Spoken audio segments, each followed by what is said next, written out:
Eh bien, c'était le cas de ce dossier remis par Solartech. Bravo! Salut Jonas, bravo monsieur. Bonsoir, bravo. Qui représente Solartech parmi vous, qui représente le projet culturel? Vous deux, c'est Solartech? Eh bien voilà. Alors, il faut qu'on explique un tout petit peu quand même, parce que dans le dossier là, on l'a brièvement exposé tout à l'heure. C'est quoi cette collaboration? Un porteur de projet culturel est d'abord venu vous solliciter pour un accompagnement technique en fait. Vous êtes tombé dans le mécénat sans l'avoir vu venir, vous, hein?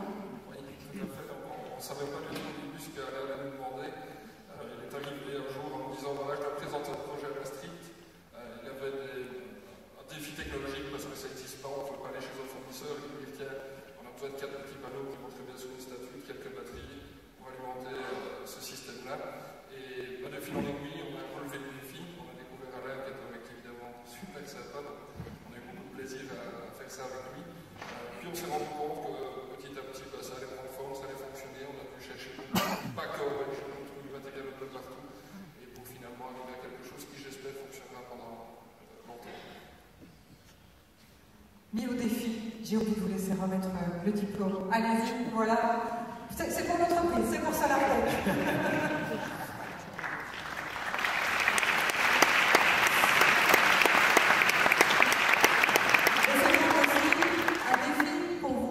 Car représenter cette initiative, cette collaboration, ce mécénat. Vous avez vous-même été challengé par ce qu'on vous a demandé de faire. C'était pas si évident. Il faut dire que l'audace, c'est d'abord Alain Leclerc, l'artiste qu'il a eu en présentant un projet qui n'avait aucune idée comment il allait le mettre en œuvre. Donc il avait cette idée de statut autonome. C'était dans sa tête, il l'arrivait. Pas grand on pensait que c'était possible. Il nous a dit il faut un statut autonome et donc on a essayé de rendre son rêve réel. C'est aussi simple que ça, vous l'avez imaginé, ils l'ont fait, c'est aussi radical que ça. Ben, en fait, on avait gagné un concours à Maastricht pour une statue qui consommait 40 000 € de gage, je l'ai quand même expliqué parce que c'était important de comprendre au moment où ils sont intervenus et qu'ils ont trouvé la solution. En fait, on avait un système que nous on promotionne, c'est on met une pièce dans un barimètre, il y a une flamme qui s'allume à Liège, et des entreprises qui ont déjà gagné des prix du public ici, notamment au Crèche, mettent 1 € chaque fois que la flamme s'allume. Et à Maastricht, tête d'Alex, je ne suis pas sûre. Moi j'écoute avec passion, je vais le rajouter dans mon sketch, là je pense. Et avec l'argent, il faut comprendre qu'on achète des œuvres d'art. Donc Xavier Marie fait partie de la collection, parce que c'est un double artiste, et toi Julien, tu dois prendre le prix, parce que ça vaudra de l'argent.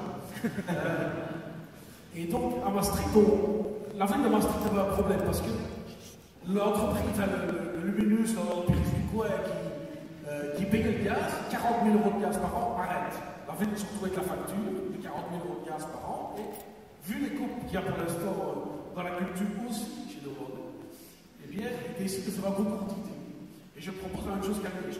Une pièce, une flamme, un ticket, un poème sur le ticket, et toutes les 20 flammes, un cadeau pour aller au théâtre à Liège ou à Maastricht.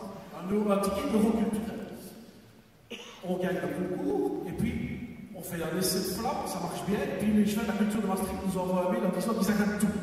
Parce qu'ils avaient estimé que pour passer le câble avec l'ordinateur et la statue des électrovables, ça coûtait 50 000 €. Donc on était dans le décor. Moi qui voulais étendre le concept à différentes villes, et donc j'ai le téléphone avec un ingénieur, je dis c'est pas, on est dans le décor, il faut seulement récupérer la chose. Et quand elle a essayé de trouver voir si Cogénia peut trouver des petites vannes, et il va voir chez Solartech qui sont sympas, ils vont t'aider. Et je suis allé les voir, j'ai expliqué, bon, et j'ai compris. Et ils ont dit écoute mon gars, on va te le faire ton truc, tu vas voir les masters. On a réussi à faire le truc, et voilà, on a inauguré le 5 septembre, ça marche. Donc, et en plus, maintenant, ce qui est génial, comme à Liège, il y a des entreprises qui mettent 1 € à chaque flamme, ben, le producteur de gaz électrique qui paye la facture est revenu. Et il ne met plus 40 000 € de gaz qui pollue, pour ne pas brûler, ça ne brûle que quand on met une pièce.